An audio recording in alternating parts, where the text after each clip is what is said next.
What has teeth like steak knives, claws of steel, and is 6 tons of pure terror? T-Rex, the ultimate killing dinosaur. This team of diggers has found more T-Rexes than any other. As they probe inside its skull, they find what's on its mind. Dinosaur hunters in Argentina have discovered a killer that's even bigger than T-Rex. But was it as ferocious? A bone bed in Wyoming reveals a tender side to the grizzly allosaurs. They may have had family values. A dinosaur digging family has unearthed the baby they call Bambi. But watch out, this baby bites. It's a raptor. The awful allosaurs, the nastiest raptors, the most cunning carnivores. Meet the dinosaurs' killer elite.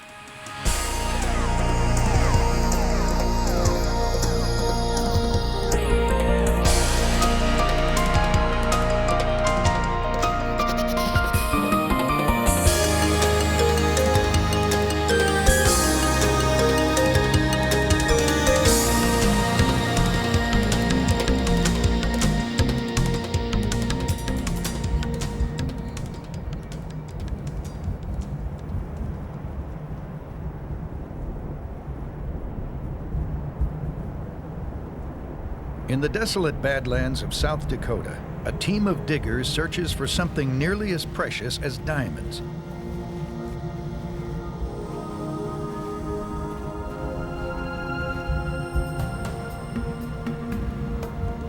The bones of Tyrannosaurus rex.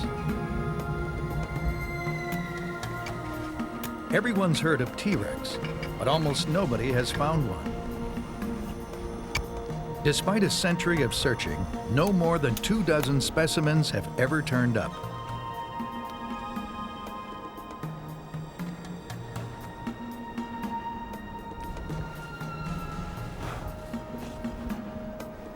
But this team has found more T-Rexes than anyone else. They're from the Black Hills Institute, a private fossil hunting operation headquartered in Hill City, South Dakota. Since 1990, they've uncovered 5 T-Rexes, including 2 of the most complete and largest skeletons anyone has ever seen.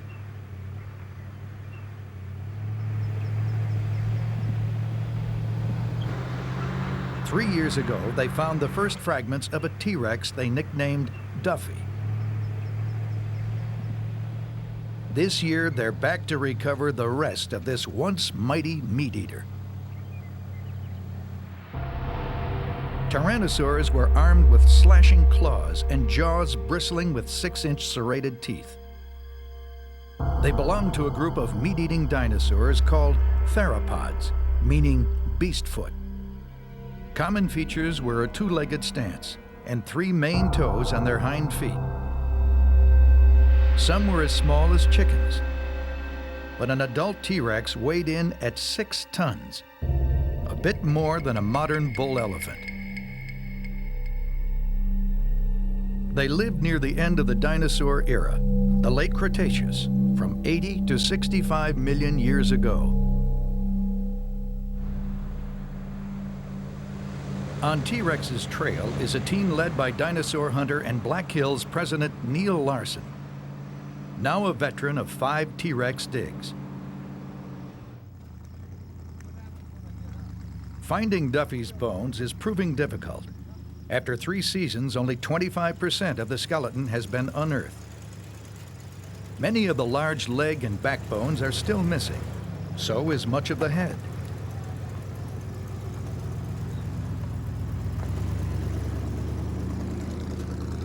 This year, Larson hopes their luck will change. Well, there's a number of skull bones that we have not yet found for Duffy. We don't know if we found the brain case or the very front part of the nose of the Tyrannosaurus rex. Those would be extremely important to find because it would finish giving Duffy a face. Dinosaur skeletons are rarely found with the bones lying in their proper places, next to each other. More often, scavengers would drag off pieces of the decomposing dinosaur, scattering them over the landscape. That's what dinosaur hunter Terry Wentz suspects happened here. Duffy was scavenged upon and scattered through a large area with a kind of a pocket of bones down here by where these folks are working. And then we found scattered skull bones way off in the distance. Now what we'd like to find is maybe where the animal actually died, because most of those bones are the lighter bones. We'd like to find the heavy pelvic bones and the leg bones. With no way of telling where the rest of Duffy lies, or even if it still exists, Wentz's crew starts by scraping away layers of topsoil. They watch carefully for any sign of fossils. A trained eye can tell fossils apart from rock by their distinctive color and texture. If the crew spots one, they'll start digging by hand. It's demanding work.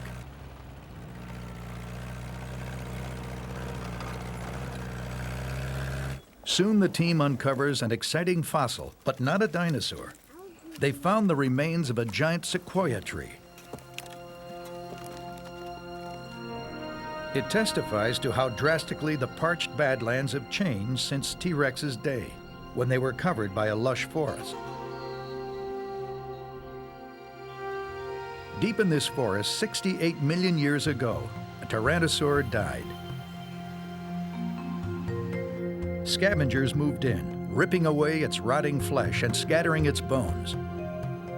Eventually, the earth covered them up, locking them underground for millions of years. Today, rain, snow, and wind have eroded the ground, and the bones lie just beneath the surface, waiting for the Black Hills crew to uncover them again.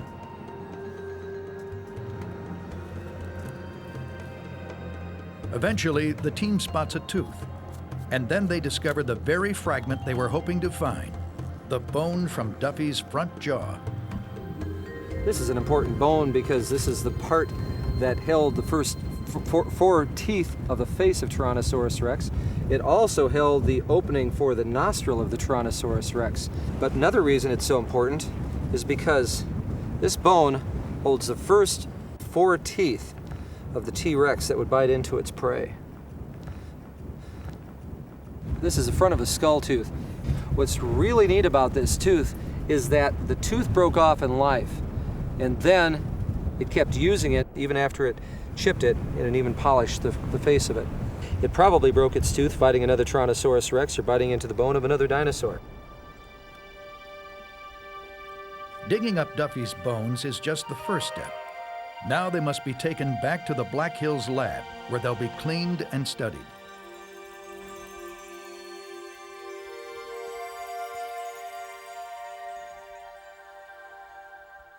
Everyone in Hill City, South Dakota knows how to find Black Hills Institute. Locate the sign with a burger-eating dinosaur and look across the street. You'll see a tyrannosaur skull guarding the entrance. Most of the time, Hill City is a quiet town, but in 1992, it became the center of one of the hottest dinosaur disputes of all time. On May 14th, a dozen FBI agents, the National Guard, and local police carried out a surprise raid. They'd come to seize Black Hills' most valuable discovery, the largest and most complete T-Rex ever found, nicknamed Sue. The government claimed that Pete Larson, Neil's brother, dug up Sue in 1990 from public land without permission. They confiscated the bones and locked them up at the South Dakota School of Mines. Larson denied the charge. Hill City residents were up in arms about the government's actions and protested.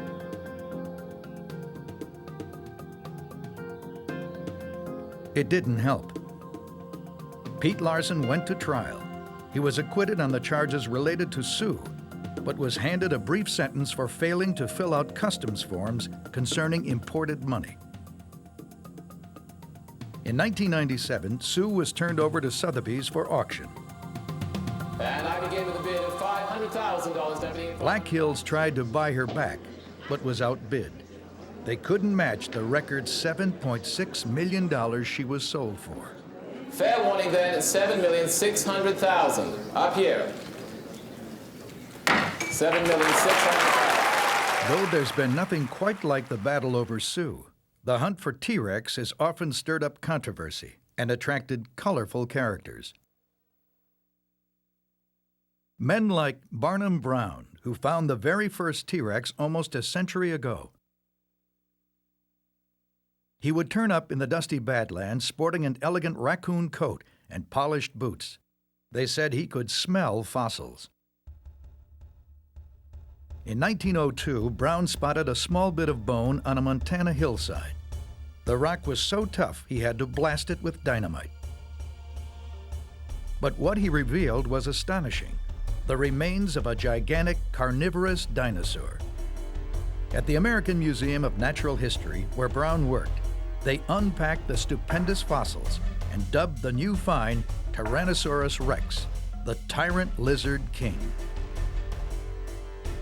Eventually, Brown found another specimen, while the museum assembled the first ever skeleton of a Tyrannosaurus. The legend of the killer T-Rex was born.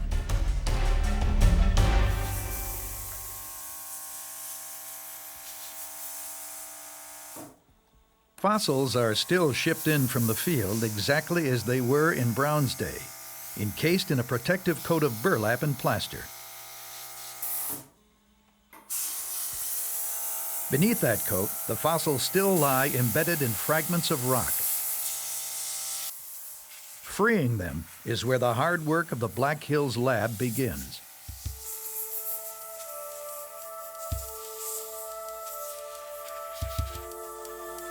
It's a painstaking job. Careless preparation could destroy subtle surface details of the bones, such as marks of disease or injury.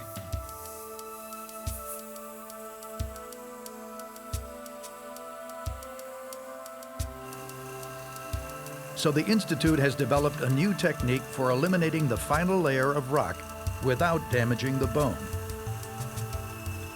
It's like a gentle form of sandblasting, but instead of sand, they use baking soda. The soda particles are softer than the fossil bone and won't damage it.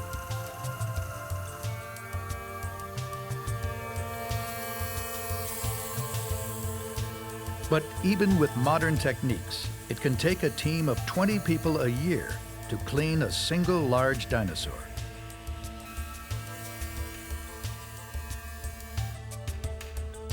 Of the hundreds of bones in a complete tyrannosaur, none are more intriguing than the skull. The team will spend hours poring over every nook and cranny, trying to get inside T-Rex's head and see what really made it the ultimate killing machine.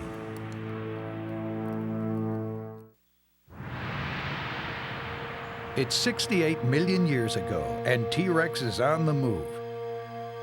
It's picked up the scent of its prey. But is it a mindless marauder or a cunning killer?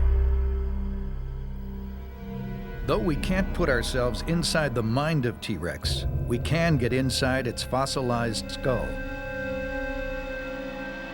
Neil Larson of the Black Hills Institute has studied the brain case and the subtle clues it reveals about T-Rex intelligence.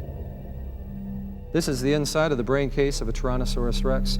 By studying the different nerve endings and looking at the outside of the skull, we can see and figure out how large the brain case of the Tyrannosaurus rex is. This is a cast of a brain from a juvenile Tyrannosaurus rex. An adult T-Rex would have a brain about twice this size. Even though the Tyrannosaurus rex had a large-sized brain, it was not as large as a human's. The purpose of the brain was to serve for reflexes, so it could hunt, so it could fight, so it could sleep and figure out if it was hungry, and for mating. But it did not have the mental capacity that it needed if it was to look at the stars and wonder what was going to happen next. It didn't have to appreciate good music.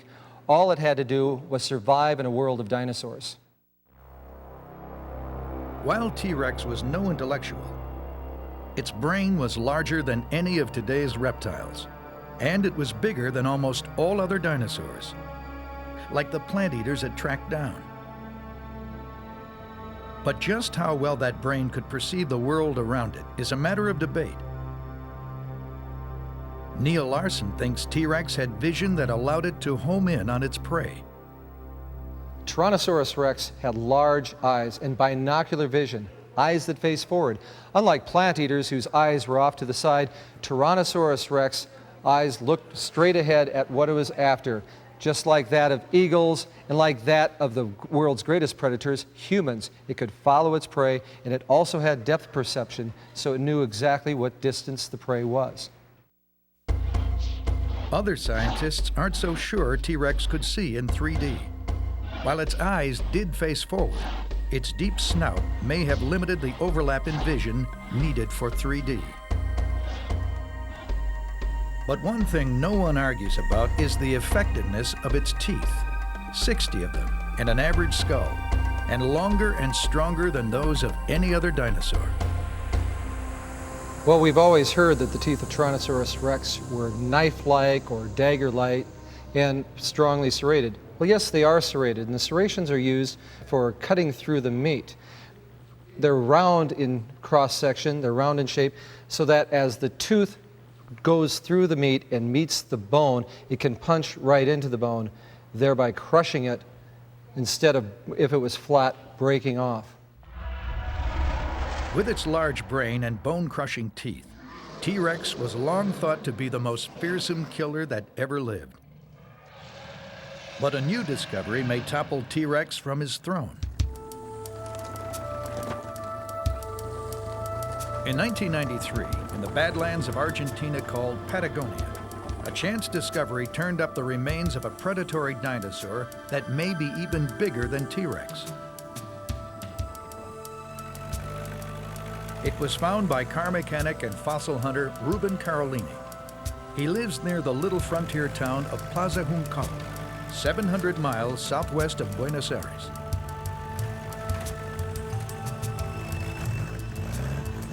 While fossil hunting in his homemade dune buggy one day, he stumbled across a huge bone. At first, he thought it belonged to a giant plant-eating dinosaur and contacted paleontologist Rodolfo Correa at Plaza Juncal's local museum. Correa and a colleague inspected the bone and quickly realized it didn't belong to a plant eater, but to a giant carnivore. They named the great beast Giganotosaurus carolini in honor of its discoverer. This 2-foot bone comes from the creature's massive lower jaw. The complete skull is 6 feet long, the longest of any dinosaur ever found, and a foot longer than T-Rex's. In March 1996, less than 2/3 of the creature had been recovered. Parts of the jaw and tail, as well as the front arms and claws, were still buried, leaving many questions unresolved. So Correa and his crew of 5 set out on the final lap of their momentous search for the biggest meat eater of all.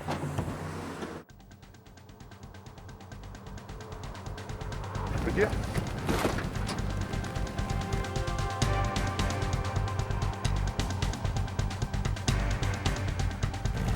Never passing up a chance to find more of his discovery, Carolini joins the expedition.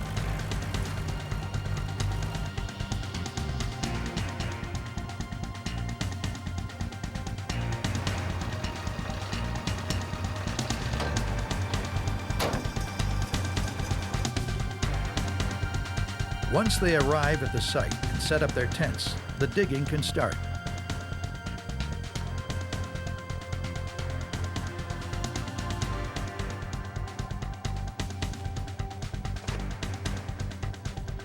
Helping the team is visiting American dinosaur hunter Nate Murphy. On the first day, Correa's luck is in. The crew finds part of the skull called the premaxilla, a bone that holds Giganotosaurus's front teeth and forms its snout. It's an important find. Now Correa can piece together the dinosaur's face. It's bigger than I thought. It's kind of a Jimmy Durante of theropods. Right. Big. Right. Big nose. It's the last missing piece from Giganotosaurus's 6-foot-long skull, and a face they won't forget in a hurry. It definitely wouldn't have won any beauty contests. Would have made T-Rex look like a prom queen. The nasal bone would be this, in essence, to us. So we've got this big, ugly nasal processes running right down to the opening of the nose. You know, just gnarly, bumpy stuff. And then these huge teeth hanging out. I'll tell you, it'd be your worst nightmare. This thing is ugly.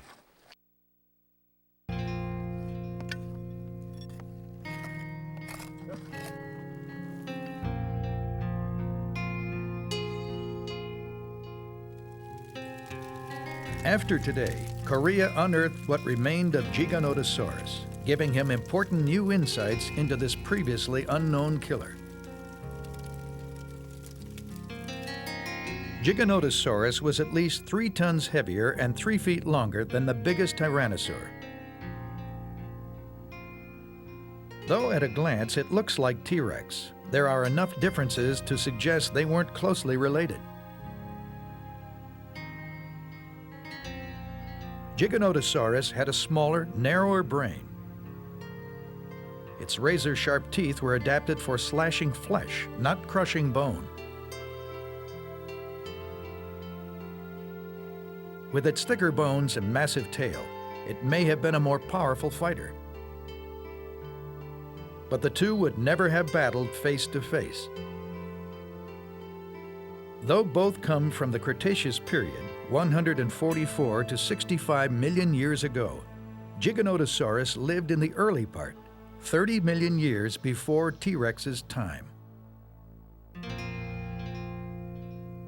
Giganotosaurus has emerged as a truly remarkable beast, a grotesque killer even larger than T-Rex. But perhaps Korea shouldn't be surprised by his creature's uniqueness. Dinosaurs, unlike any others, keep turning up in Argentina.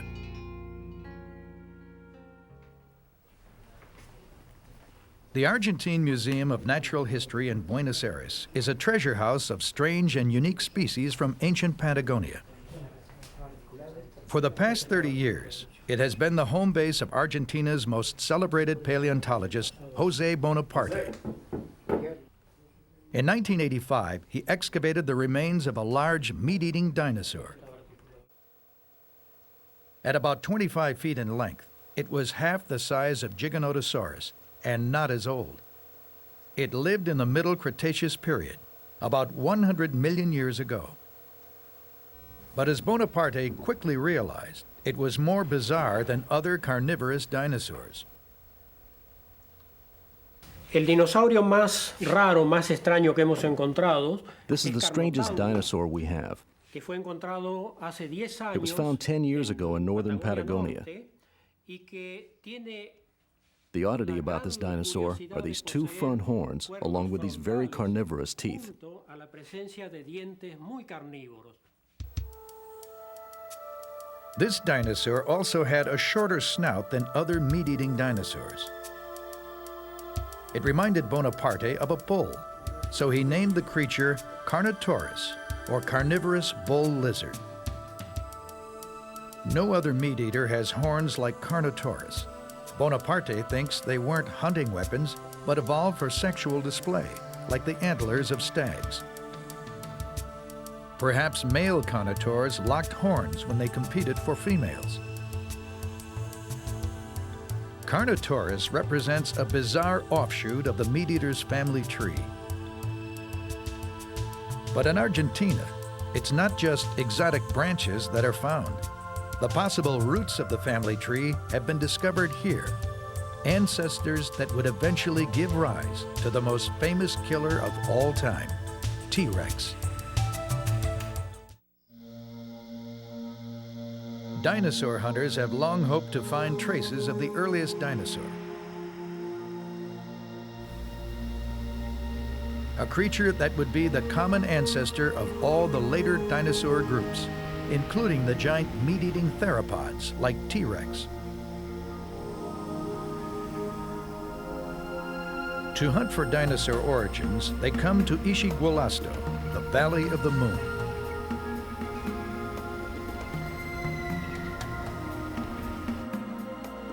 The valley is a gigantic depression in the foothills of the Andes in Argentina.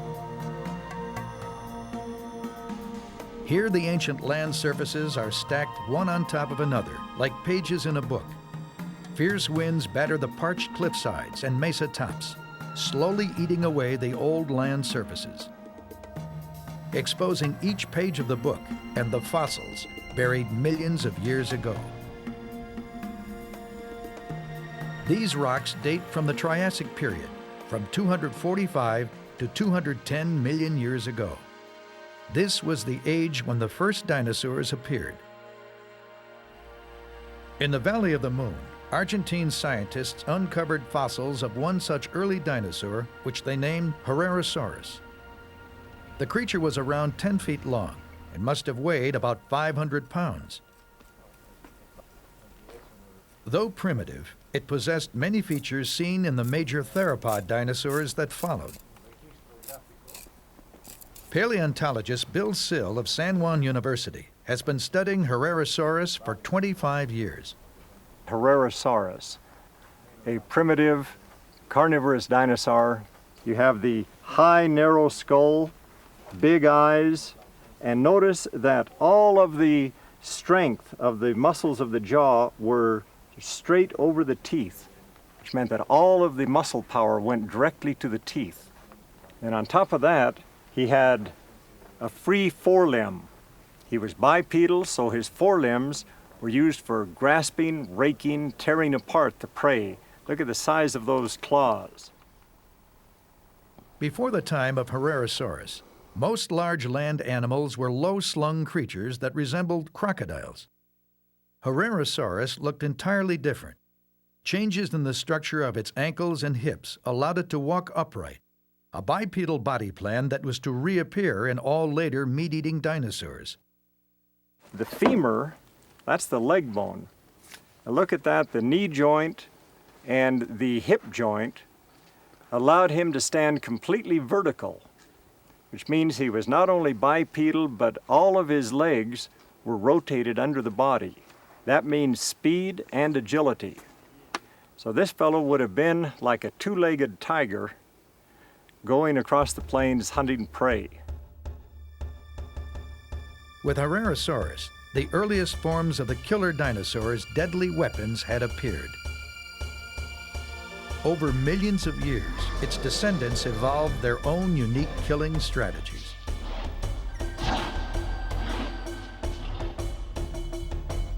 In northwestern Montana, they found the remains of one such descendant. And while they're uncertain of the exact identity, it looks like it could be Velociraptor, a small but chillingly efficient killer.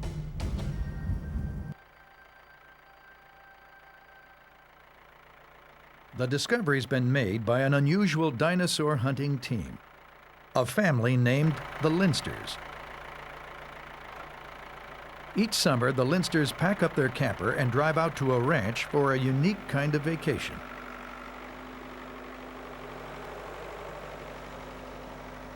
Who needs the beach when you have your very own dinosaur quarry? Cliff Linster and his family have no formal training in paleontology, but they become skilled at identifying fossils and are meticulous in their field methods. Cliff has taught the boys how to dig fossils like professionals. After the topsoil is removed, they uncover bones with ice picks and brushes, while applying acetone hardener to fortify them against breakage. The work is difficult, but there's quite a kick in uncovering dinosaur bones that haven't seen the light of day in 80 million years. And occasionally, like most families, they can't resist a chance to joke around. Like the time Wesley found the skeleton of a ground squirrel. After carefully painting it black, he told Dad it was a dinosaur bone. One day, our second boy came to me with this little bone here. We looked it over, we couldn't identify it, and from there we went to the Black Hills Institute, and the first guy we showed it to there got a big smile on his face and dug out his book and said, "Oh, this is a squirrel bone." It is. It's a ground squirrel, common gopher, painted with magic marker, super glued. Good job of faking. But practical jokes can backfire. A few days later, Wesley uncovered the real bones of a small dinosaur. We came up to move some overburden, and I got down a little too deep, and I rolled out a dirt clod, and it had the small jaw in there that I could tell was carnivore after I looked at it for a while. So after I found that, I ran down the hill and found my mom. When he first told his mother, she didn't believe him. She thought he was just playing another joke. But soon it was clear that Wesley had found the remains of Velociraptor, or a very close relative. Even more exciting, the bones were tiny. This was a baby dinosaur. It was no more than 3 feet long and 18 inches tall, about the size of an eagle. Because the bones were so immature, it was hard to be sure of the exact species. The Lindsters named it Bambi. When the family showed the bones to paleontologist David Burnham, he instantly recognized the importance of their discovery. Pound for pound, this little guy was dynamite. And these bones are so important because the fossil record for small theropods is very rare because the bones are lightly built and therefore don't usually preserve very well. Bambi and its parents are part of a group of dinosaurs from the early Cretaceous, commonly called raptors. Lightly built, they probably leaped feet first at prey, using their stiff tails for balance and their retractable toe claw to rip open flesh with a single stroke. Though little is known about their behavior, one site revealed 5 skeletons buried together, hinting at a frightening idea. These quick and deadly dinosaurs may have run and hunted in packs. With Bambi, we may learn even more about raptors. The Lindsters managed to find 90% of the skeleton, making it quite possibly the most complete of its kind ever found. The Lindster family's discovery is raising other questions. Appropriately, they concern dinosaur family life. How was delicate young Bambi cared for and protected? Who caught its food? A provocative answer is emerging from a collection of scarred bones found by a Sherlock Holmes of dinosaur sleuthing.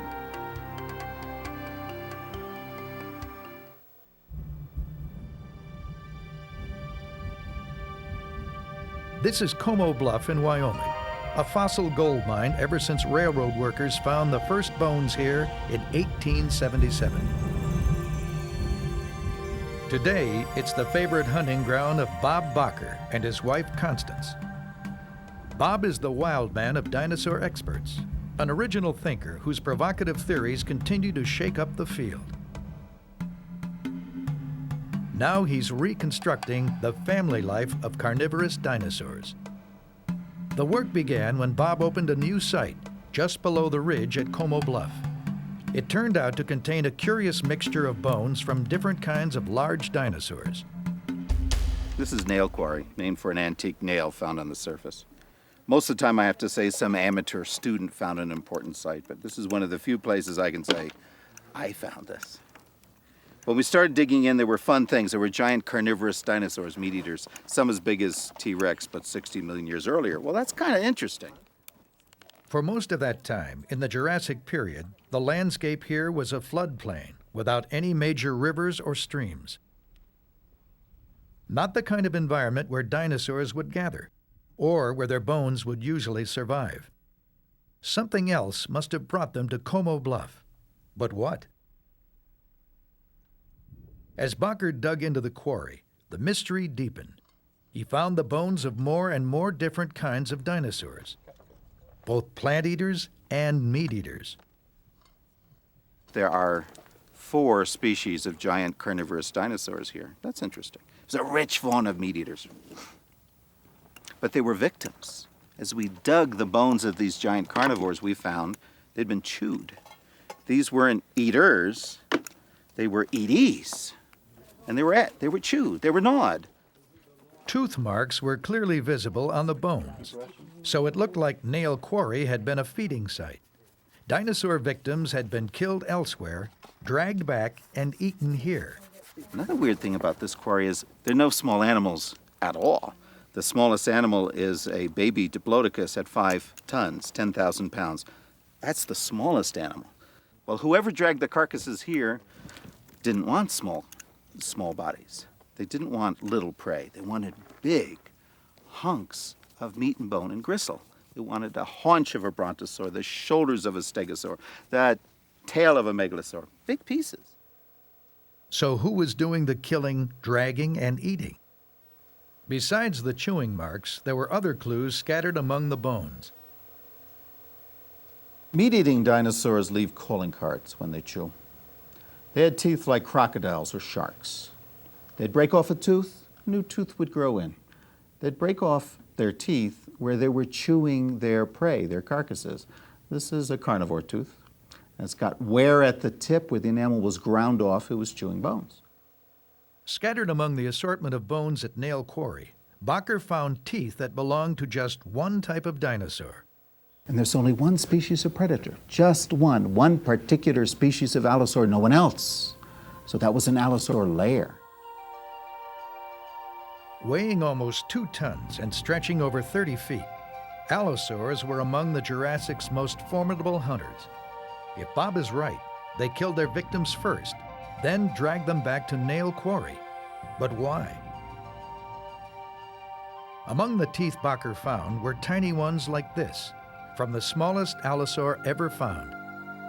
A baby that probably weighed just 1 pound, fresh out of the egg. According to Bakker, that's why allosaurs drag their prey here, to feed their helpless infants. Here is the shoulder blade of a brontosaur. And cutting across it are tooth marks, left by carnivores who were gnawing away the flesh. Those are pretty deep. That's from a medium-size allosaur, maybe 1,000 pounds. But here are wee little ones.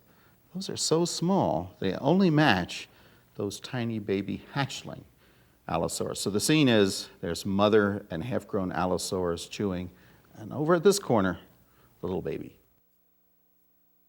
Before Bakker's discovery, nest sites of only plant-eating dinosaurs had been found, together with evidence of parental care.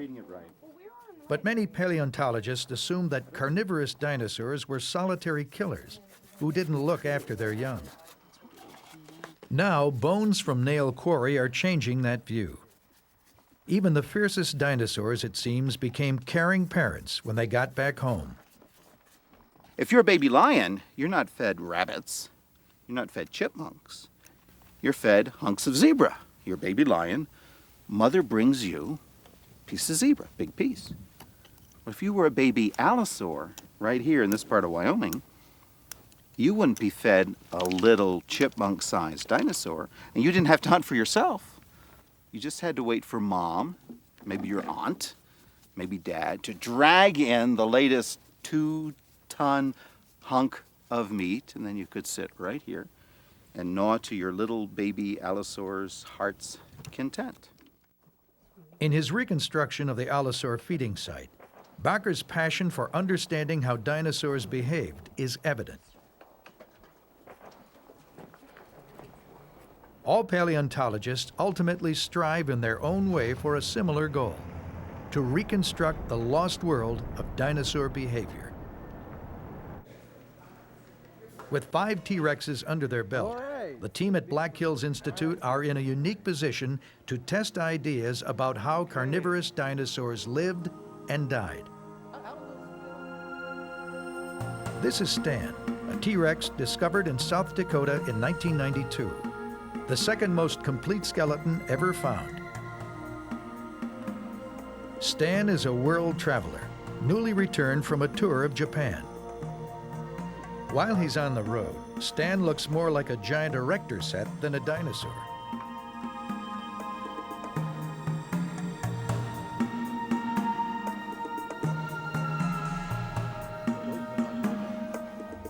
That's because he's designed to be taken apart and fit into a collection of wooden crates, then slotted back together when he reaches his destination.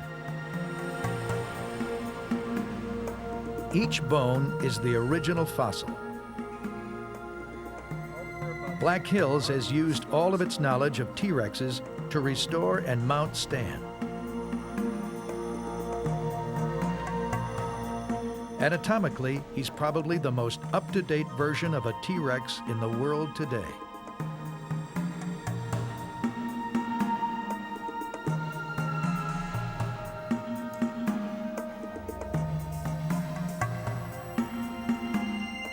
Early reconstructions depicted tyrannosaurs as portly creatures, barely able to support their own weight and dragging their tails on the ground.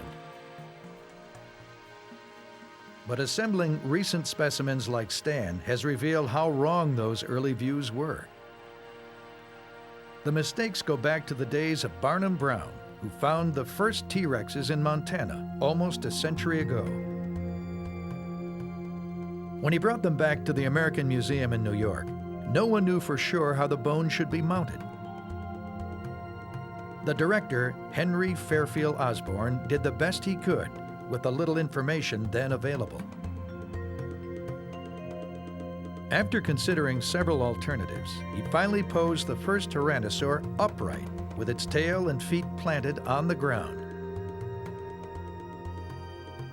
This is the T-Rex that stood in the American Museum until 1990, scaring generations of children and inspiring Hollywood producers. The land unknown. Could man have survived in the dinosaur age of mighty monsters? Shudder at history's most ferocious killer, Tyrannosaurus Rex. But according to Black Hills Institute's Neil Larson, the museum got it all wrong. 80 years ago, when scientists mounted the first Tyrannosaurus Rex, they mounted it like this toy, and like they did all toys ever since then. They mounted it standing on two legs, resting on its tail for a balance. They couldn't figure out how T-Rex, being a bipedal animal, could stand on the two legs without falling flat on his face. But the more complete Tyrannosaur skeletons unearthed in the 1990s are helping dinosaur experts rethink T-Rex anatomy. It seems they had no problem balancing on their back legs and didn't drag their tails. A V-shaped bone straddled the vertebra and limited the tail's up and down motion. Locked high off the ground, it counterbalanced the creature's massive head. And with that counterbalance, he did not fall flat on his face. He could stand, he could walk, he could run at breakneck speed, chasing down his prey with that tail stretched out right behind him. And so was born a new T-Rex, the sprinting killer, with a top speed of 40 miles per hour, according to Larson. But could this be just another T-Rex myth? Could T-Rex really sprint up to 40 miles per hour, as its revised posture suggests?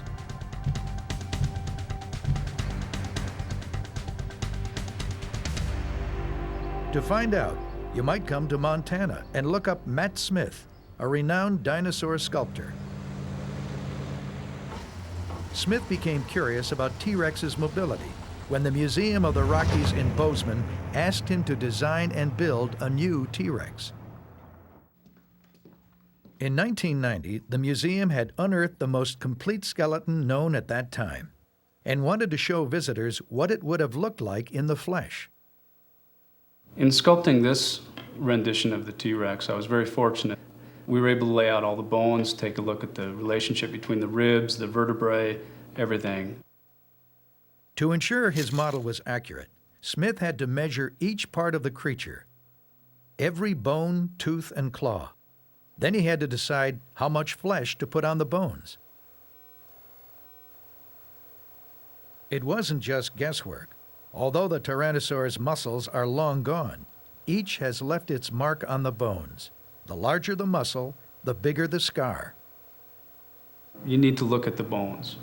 And on the surface of the fossil, There's a correlation between the force the muscle exerts onto the surface of the bone and the scarring it leaves behind.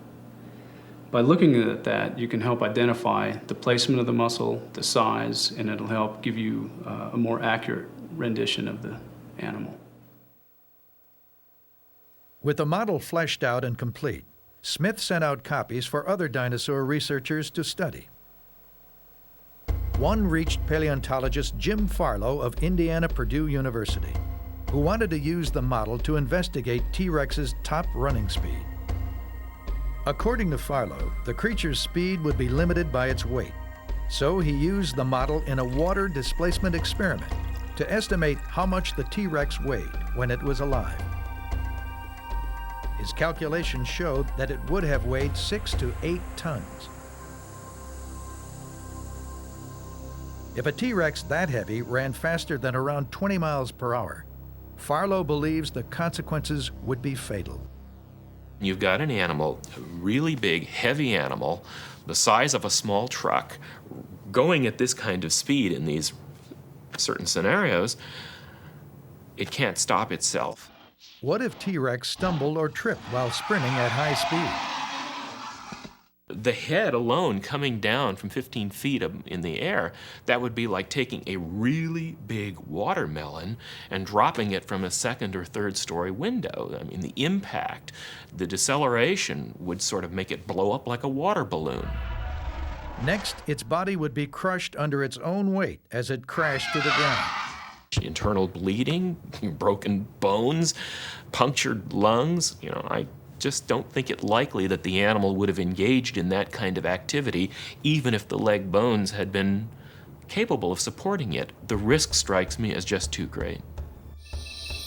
Not everyone accepts Farlow's view, but a T-Rex running at even 20 miles an hour would be terrifying enough. Though tripping may have been disastrous for T-Rex, it wasn't the only danger large carnivorous dinosaurs faced. As scientists scrutinize the bones of meat-eaters, the truly violent nature of their world is appearing. At the Black Hills Institute, dinosaur hunter Terry Wentz examined Sue before she was locked away by the FBI.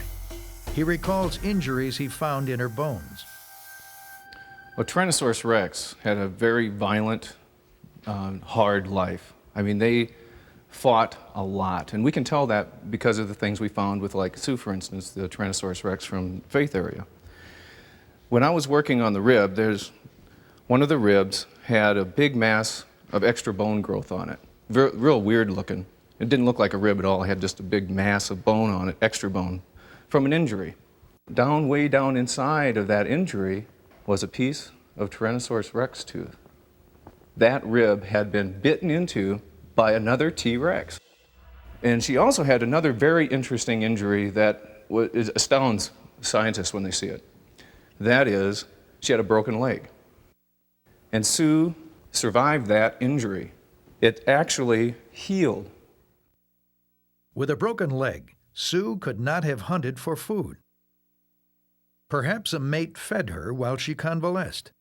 Could a fearsome T-Rex also be a kind partner? Maybe, but in the end, it was another tyrannosaur that caused Sue's death. The last injury that Sue had didn't heal. She was literally bitten in the back of the head by another T-Rex, and it killed her. He bit in the back, crushed her skull on top, and just ripped out the lower jaw. It was just ripped right out, and you can kind of tell it looked like the flesh on the front of the jaw actually held it in place, but the whole back of the jaw was just ripped right out. Some meat-eaters mutilated each other, perhaps while defending their turf. Others were wounded in pursuit of prey. Bob Bacher has found evidence that the mightiest hunters of the Jurassic period, the Allosaurs, faced menacing adversaries. This particular allosaur has a wound inflicted in a battle with a plant eater. It's right here. There's a deep, penetrating wound which went all the way through the bone and produced an open, oozing abscess that lasted for months. Every time this critter sat down, it probably went, whoo! Who made the wound? probably the rear end of a stegosaurus, where there are massive spikes. The crime probably went like this. Here's an allosaur, here's a stegosaur with spikes, and whack.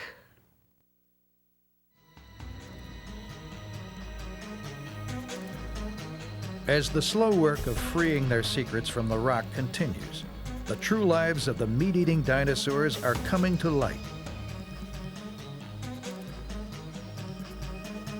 While there's no doubt they were horrifying monsters, scientists are discovering that they were like nearly all creatures that have inhabited Earth. They struggled in their own unique ways to survive, to feed themselves, to care for their young, and to protect their kind.